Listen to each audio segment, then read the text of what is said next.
A partir de agora eu converso nesse momento histórico do programa com o presidente da República, Jair Messias Bolsonaro. Eu já começo dizendo, presidente, que para mim é um privilégio, uma honra recebê-lo no programa, até não só pelo fato do senhor ser presidente, mas pelo fato do senhor estar entrando na história do Brasil, e é sempre bom, como jornalista, ter um personagem como o senhor para conversar. Presidente Bolsonaro, bom dia, é uma honra recebê-lo. Bom dia, retornar de Goiás, né? Goiânia, especificamente, onde ficamos esse sábado. Fui muito bem recebido pela população e, obviamente, isso não tem preço. E, no momento, eu estou à disposição de todos vocês para me questionarem, uma pauta aberta, para nós falarmos um pouquinho do nosso Brasil e do nosso querido estado de Goiás. O presidente é igual nós, viu, Robson? Gosta de um pastel e num caldo de cana, viu? Tá certo. Presidente, deixa eu perguntar para o senhor. Muito está se falando sobre essa manifestação de 7 de setembro. Eu comecei até o programa falando sobre ela também. E é claro que o senhor começou com o movimento popular, mas o senhor acabou sendo a pessoa mais importante dessa manifestação. O que o senhor espera dessa manifestação que vai ocorrer no feriado do dia 7 de setembro? É mais uma manifestação espontânea por parte da população brasileira. O pessoal, eles vão com as cores da bandeira do Brasil, verde e amarelo, e questionando, né? Então, colocando para fora os seus sentimentos. Isso é salutar, é previsto na Constituição. E essas pessoas que se manifestam nessas datas, né, são pessoas pacíficas, ordeiras, trabalhadores, trabalhadoras, né, que querem o melhor do seu país. E essa agora, a grande pauta vai ser a liberdade de expressão. Não pode uma pessoa do Supremo Tribunal Federal e uma do Tribunal Superior Eleitoral se arvorarem agora como as donas do mundo e que tudo decide tocante a esse campo. Liberdade de expressão. Não podemos admitir um deputado federal preso, até não interessa o que ele falou, bem como um jornalista preso também, e um presidente de partido preso também. Isso não justifica isso daí. A liberdade de expressão é a alma da nossa democracia. Muitos vão falar também do voto impresso, voto auditável, né? Com a contagem pública. Estão pedindo muita coisa. Não estão pedindo nada além do normal, nada além daquilo que os poderes da República deviam atender essas pessoas. E eu já falei, né, que, como sempre, eu vou onde o povo estiver. Está previsto 10 da manhã eu estou aqui na esplanada dos ministérios, falo alguma coisa e depois vou para um evento que vai ser marcante no Brasil, fui convidado também, que é o de terça-feira, 7 de setembro. Falando um pouquinho das decisões da Suprema Corte, como o senhor colocou, até do Tribunal Superior Eleitoral, a Revista Oeste fez um levantamento que houve 123 medidas ou decisões das Supremas Cortes, né, limitando ações do governo. Isso é uma coisa, eu reputo, totalmente inédita, né? Acho que nunca se viu isso no Brasil. O que o senhor pode comentar sobre isso? São 123 decisões. Vamos falar uma, espero que não seja a 124ª. Passou pela semana aqui a votação sobre o marco temporal. É muito para Goiás. Leva-se em conta, né, que a terra ocupada pelos índios não tem um prazo definido, como está previsto na própria Constituição. Ou seja, o Supremo agora, caso aprove o novo marco temporal, estão mudando a Constituição, sendo isso não é atribuição deles. Agora, qual o reflexo para o Brasil todo, em especial e para o estado do Centro-Oeste? Novas reservas poderão surgir. O somatório dessas novas reservas equivale a uma área do tamanho da região sul. Imagine, mais uma área reserva indígena, equivalente ali a Paraná, Santa Catarina e Rio Grande do Sul. Vai afetar em cheio o agronegócio.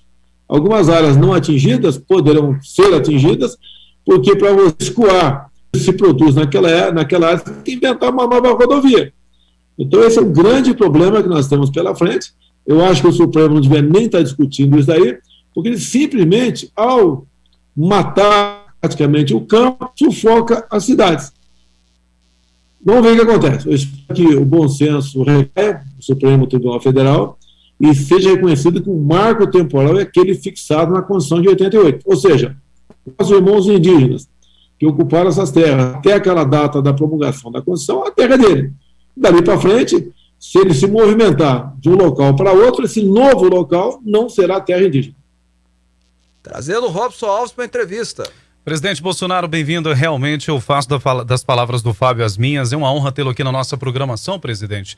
E até aproveitando, falando sobre essa questão econômica, né, da frase mais divulgada desde o início da pandemia, que foi: fique em casa, a economia a gente vê depois.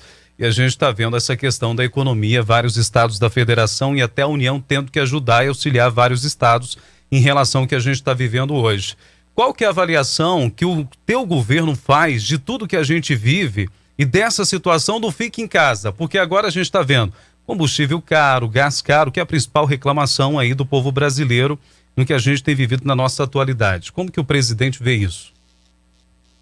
Durante a pandemia, o consumo aumentou.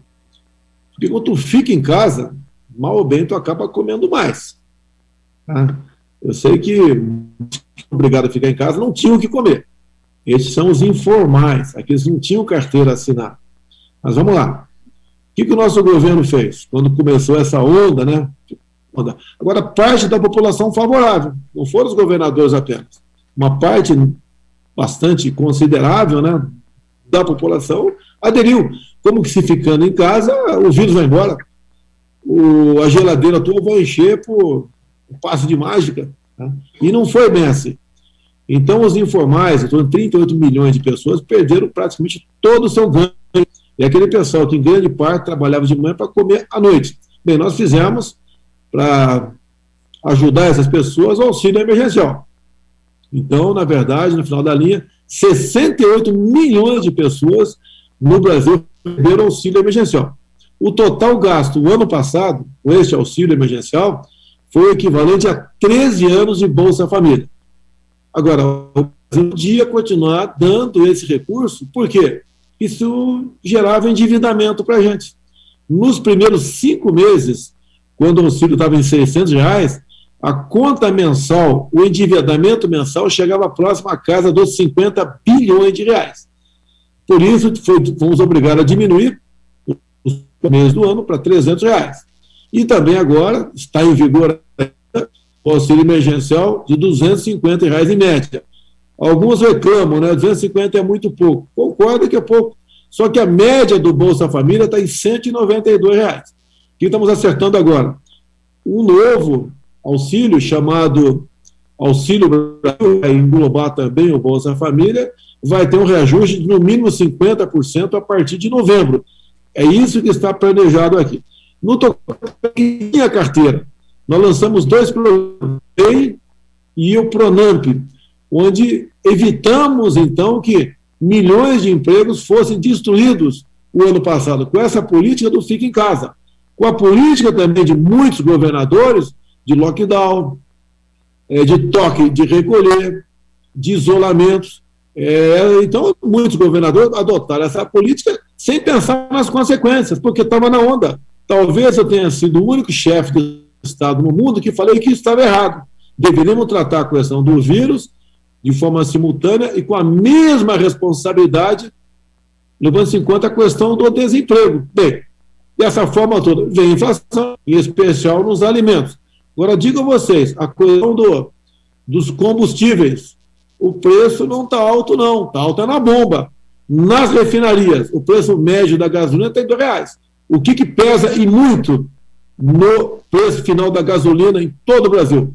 É o valor cobrado que os governadores não cobram em cima do preço da refinaria, em média 30% na refinaria. Eles cobram em cima do preço total. Há uma bitributação no tocante a isso aí. Então, o grande problema do preço do combustível é a ganância por parte de muitos governadores de cobrar o ICMS em cima de tudo, né? Em cima do preço médio final da bomba. Ele cobra em cima do preço médio final da bomba, ele cobra o ICMS em cima de imposto federal, em cima da margem de lucro do posto, em cima do frete e em cima do próprio ICMS. É um crime o que acontece. É um assalto, né, explícito em cima do consumidor, que a grande maioria, se não todos os governadores, fazem pelo Brasil. Quer ver a questão do gás de cozinha? A média está em R$130. Eu não sei quanto está em Goiás. Por aí. No Brasil está em quanto? R$130, exatamente. Está alto ou está baixo? Está alto, Mas você sabe quanto custa o bujão de gás lá onde ele é engarrafado, na Petrobras? Custa R$50. O que eu fiz? Eu zerei o imposto federal. Eu acho que os governadores poderiam ajudar a diminuir o ICMS, que é o imposto em cima do gás de cozinha, em cima do botijão de gás de 13 quilos, que geralmente quem usa o botijão é o pessoal mais pobre. O pessoal mais abastado um pouquinho usa bujão de gás, mas também usa o gás encanado. Se eles diminuíssem o ICMS, pode ter certeza, né? Baixaria e muito o preço do gás. Digo para você, repito, custa, o Brasil entrega, nós entregamos a R$50 em média o preço do botijão de gás. Zero de imposto federal. Então essa diferença de R$80 é para o frete, era para mais de lucro que está vendendo na ponta da linha, e também um imposto bastante alto, que chama-se ICMS, por parte dos governadores. Presidente, uma coisa que me chama muita atenção da administração do senhor é o investimento maciço em infraestrutura no Brasil. Eu repito, eu falo isso aqui no programa direto, eu nunca tinha visto um presidente investir tanto em infraestrutura, né? Eu queria que o senhor falasse um pouco para o nosso telespectador, para os nossos ouvintes, o que está sendo feito no investimento em infraestrutura, sobretudo lá no Nortão, né, onde era bem esquecido por outros governos. Vamos falar um pouquinho de Goiás, então, porque infraestrutura, eu acho que eu visitei pelo menos 10 vezes o estado de Goiás. Bem, o que nós fizemos? Uma coisa importante, no início do mandato, em 2019, eu estive em Goiás e assinamos ali uma ordem de serviço, né, onde uma empresa particular, a Rumo, se comprometeu em completar a ferrovia Norte-Sul. É aquela que vem lá do Porto aqui no Maranhão, passa por Tocantins, Goiás, até o Porto de Santos, no Rio de Janeiro. É uma ferrovia de 4.100 quilômetros. Faltava construir 1.500 quilômetros. E essa rodovia, então, desde 2019, começou a voltar a ser investido nela. A gente era ainda, com toda certeza, no corrente ano, será concluída a ferrovia Norte-Sul, que, obviamente, né, eu chamo de uma coluna vertebral do Brasil, passa por Goiás, vai ajudar e muito para que o que se produz em Goiás seja escoado de forma mais rápida e mais barata. Isso é um grande investimento no Brasil. Aí o Tarcísio, que é o nosso ministro da Infraestrutura, que trata desses assuntos, ele também tem a questão da FICO, Ferrovia de Integração, né, Centro-Oeste. Vai ajudar e muito também o estado de Goiás. E temos também, poderia ler aqui, uma série de obras concluídas em Goiás. Como a BR-080, 45 quilômetros de adequação, a BR-050, duplicadas de 70 quilômetros, a BR-153 e a 060 também, 17 quilômetros de restauração, entre tantas outras aí em Goiás. Então o governo federal, apesar de ter um recurso pequeno, que temos, o deputado sabe muito bem disso aí, o nosso prezado Fábio Souza, né, que nós temos um teto constitucional, não pode gastar mais do que aquilo, mesmo você arrecadando mais, não pode gastar, porque esse excedente vai para pagar juros da dívida, ou para amortizar a dívida. Nós temos feito muita coisa. E por que tem feito muita coisa? Primeiro, pela competência do ministro Tarcísio, né? É um ministro que tem uma excelente formação, o currículo dele é excepcional e ele está realmente interessado em ajudar o Brasil. Com um orçamento bastante abaixo de 10 bilhões que ele tem para investir em todo o Brasil durante o ano. Mas é um governo que se preocupou desde o momento em combater a corrupção. Tanto é que até o momento não temos denúncias de corrupção no meu governo. E se acontecer, Fábio, nós vamos ser o primeiro a ajudar a investigar esse possível desvio de recursos públicos. Então, passa por aí, realmente, o sucesso do Tarcísio na infraestrutura no Brasil. Robson Alves. Presidente, ainda falando um pouquinho sobre política, né? Aqui nós sabemos e acompanhamos até a CPI da Covid, aqui a gente brinca muito, a gente conversa que é o circo político de inquérito, né? Todo mundo já sabe o resultado do relatório dessa CPI que está por finalizar. Como é que o senhor vê essa CPI, presidente? Ela foi feita para desgastar o governo. Começou apoiando, né, a vacina chamada Covaxin. Só que não compramos uma dose sequer. Não gastamos um centavo com ela. E assim mesmo, somos acusados de corrupção. Agora, o que pega nessa questão aí? Você pode ver, nós temos um plano do senhor Omar Aziz, que é o presidente, né, do Renan Calheiros e do próprio Randolfo Rodrigues. Tem emenda deles, né, um deles é relator, mas emenda do Omar Aziz, do irmão do Renan Calheiros, o Renildo Calheiros, que eles queriam que os estados e municípios pudessem comprar vacinas com dinheiro federal, sem a certificação da Anvisa e sem licitação. Nós frustramos esse plano deles. Então, eles foram com tudo para cima da gente. Não acharam absolutamente nada. Daí foram em cima da questão da hidroxicloroquina, que deu certo comigo e deu certo com muita gente no Brasil, com milhões de pessoas no Brasil, e foram para o lado que eu sou curandeiro, né, que eu sou uma pessoa aí que sou um falso médico, sou um charlatão. Foram também história de um gabinete paralelo. Que gabinete paralelo? Eu converso com muita gente, não é apenas com pessoas do governo. Então, tentar de toda maneira achar indício de corrupção. Não achar. Fica apenas o desgaste. E daí falam também que devíamos ter comprado vacina o ano passado. Por que não compramos o ano passado? Porque não tinha para vender. Qual país do mundo vacinou ano passado? Começou em dezembro. A primeira vacina foi em dezembro no Reino Unido. E assim mesmo eram vacinas experimentais. Como a Coronavac foi experimental e continua sendo experimental ainda. Então, acusaram de uma coisa que era impossível a gente ter feito. E eu fui bem claro, só vou comprar vacina depois que passar pela Anvisa e depois que chegar no Brasil, daí eu pago. Isso não foi feito. Falamos os planos deles. Então, continua o tempo todo batendo na gente. Você pode ver, a própria Pfizer queria que a gente assinasse o contrato ano passado. Mas uma das cláusulas do contrato da Pfizer era bem clara, dizia o seguinte: não nos responsabilizamos por qualquer efeito colateral. Eu não podia comprar uma vacina dessa forma, né? Sem ter um responsável por possível efeito colateral. Eu até fiz uma brincadeira na época, né? O cara pode virar jacaré. Chama-se hipérbole, figura de linguagem. Bater em mim, porque como se fosse virar jacaré de verdade. Tá? Então, tentaram de toda maneira destabilizar o governo, não conseguiram, uma CPI completamente desacreditada, e eu espero que ela venha a se acabar nos próximos dias. Bom, presidente, o senhor aqui em Goiânia, no evento na Igreja Assembleia de Deus, o senhor usou uma expressão que há 3 opções para o senhor no futuro, né? Preso, morto ou a vitória. Preso, o senhor não será. Fecho aspas. O senhor quis dizer com isso, presidente? Eu quis dizer que está uma pressão muito grande. Você pode ver, quando a gente fala em voto eletrônico, voto impresso, passou a ser crime.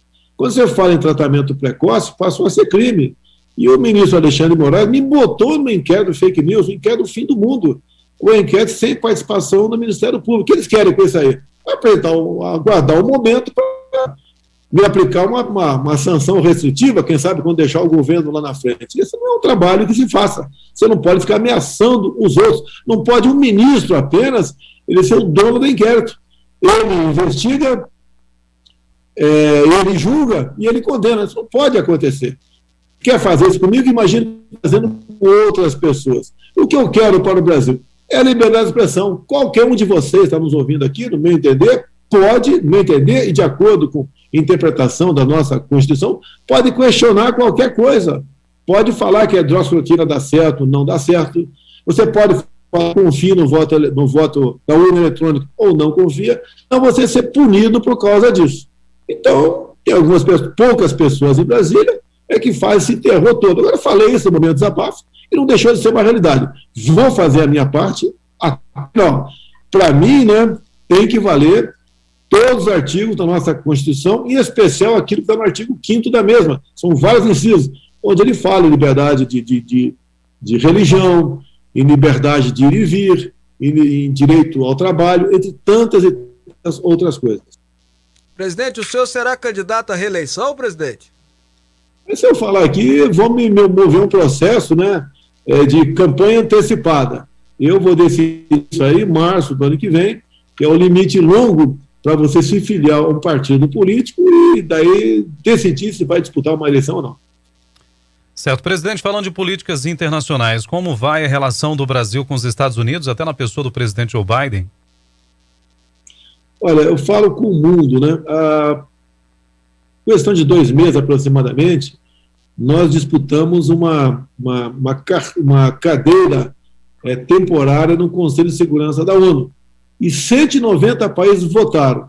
180 no Brasil. A nossa política externa vai indo muito bem desde o tempo do Ernesto Araújo. Logicamente, cada ministro tem a sua maneira de conduzir essa política. Estamos indo muito bem. A questão dos Estados Unidos. Eu sou admirador do povo americano, torci por um presidente lá como cidadão, logicamente não posso me intrometer em eleições de outro país. Temos recebido autoridades do governo americano aqui no Brasil, eles têm demonstrado uma preocupação com o crescimento da esquerda no Brasil e no mundo. Da minha parte, o Brasil está de portas abertas, né, e pronto para continuar a conversa com o governo americano. Obviamente, o governo Biden é um governo mais de esquerda, né? É um governo que tem quase uma obsessão para a questão ambiental. Então, isso atrapalha um pouquinho a gente, porque o Brasil é o país que mais preserva o seu meio ambiente. A gente sofre ataques o tempo todo de países europeus. Lá, eles não sabem o que é mata ciliar, porque não tem. Aqui tem. Nós temos os mais rígidos legislação que trata dessa questão. Agora, o Brasil está pronto, sempre pronto a conversar com outros países. Os Estados Unidos é um país importantíssimo. Antes de eu assumir aqui, governos anteriores, tirando o Temer fora também, eram governos que não tinham qualquer simpatia com o povo americano. Então, esse diálogo não era bom. Comigo está bom. E nós sabemos e mantemos contato com o governo americano dos problemas que existem na América Latina, que há interesse, obviamente, né, por parte dos Estados Unidos em buscar cada vez mais preservar ou manter a democracia nesse país. Bom, presidente, uma última pergunta. O que o senhor gostaria de falar para os seus brasileiros, né, para os brasileiros que estão assistindo e ouvindo a gente, para finalizar? Vamos acreditar no Brasil. Temos um governo hoje que tenho falado, né, que acredita em Deus, que respeita os seus militares, que defende a família e deve lealdade ao seu povo. Não espere que um homem só mude o destino de uma nação. Tá? Eu gostaria que isso fosse possível, mas não é. O que nós seremos amanhã, o que cada um de vocês está nos ouvindo aqui faz hoje. Por exemplo, dia 7 é uma data marcante para todos nós. É a nossa independência, independente de qualquer coisa, é a nossa independência, que está completando 199 anos. Agora, a nossa liberdade está sendo ameaçada novamente por parte de um ou dois, né, aqui de Brasília. Nós não podemos submeter a um ou dois. Isso não é uma ditadura. Quando se fala em ditadura, geralmente é o presidente da República a impor, né? No nosso caso, zero. Você não acha um só ataque meu ao Supremo Tribunal Federal ou ao Parlamento como um todo. Eu tenho crítica, sim, no tocante a um senador o outro, um deputado o outro, e o ministro Supremo o outro. Isso é normal e todo mundo tem esse direito de contestar, criticar e se protestar sempre que ele achar necessário. E nós temos a liberdade de protestar. Está garantido em nossa Constituição. Assim sendo, a liberdade é mais importante que a nossa própria vida. A todo o Brasil, vamos lutar pela liberdade, porque sem ela, nós realmente perdemos a nossa identidade. Bom, presidente, eu quero dizer que foi uma alegria muito grande ter o senhor conosco aqui, uma honra. Foi uma honra para mim ter sido deputado federal com o senhor na legislatura passada, aprendi muito conversando com o senhor. O senhor me deu uma aula de história uma vez que eu gostei muito. Muito obrigado, presidente, foi um prazer recebê-lo aqui no programa. Fábio, muito obrigado, um abraço a todos de Goiás.